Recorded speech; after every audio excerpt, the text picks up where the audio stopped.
દિલ્હીના પૂર્વ મંત્રી અને આમ આદમી પાર્ટીના નેતા સત્યેન્દ્ર જૈનની મુશ્કેલીઓ વધતી જતી હોય તેવું લાગી રહ્યું છે.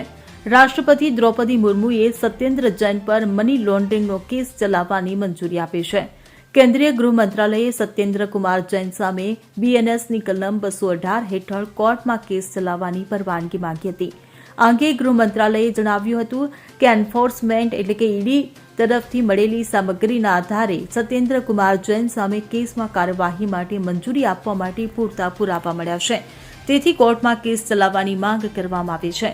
ઉલ્લેખનીય છે કે હવાલા વ્યવસાય સંબંધિત મની લોન્ડરિંગ કેસમાં તપાસ એજન્સીઓએ સત્યેન્દ્ર જૈન વિરુદ્ધ કેસ નોંધ્યો છે. મે 2022માં તેની ધરપકડ પણ કરવામાં આવી હતી. જ્યારે સત્યેન્દ્ર જૈનને ઈડી દ્વારા કસ્ટડીમાં લેવામાં આવ્યા હતા ત્યારે તેમની પાસે આરોગ્ય અને વીજળી સહિત કેટલાક અન્ય મંત્રાલયો પણ હતા, જેને લઈ હાલમાં જામીન પર તેઓ બહાર છે. ઈડીએ આપ નેતા વિરુદ્ધ ચાર્જશીટ દાખલ કરી છે. Bureau report CN24 news. હવે જુઓ દેશ દુનિયાની તમામ ખબરો તમારી આંગળીના ટેરવે. ઉઠાવો મોબાઈલ અને Google Play Store પરથી ડાઉનલોડ કરો અમારી CN24 ન્યૂઝ મોબાઈલ એપ.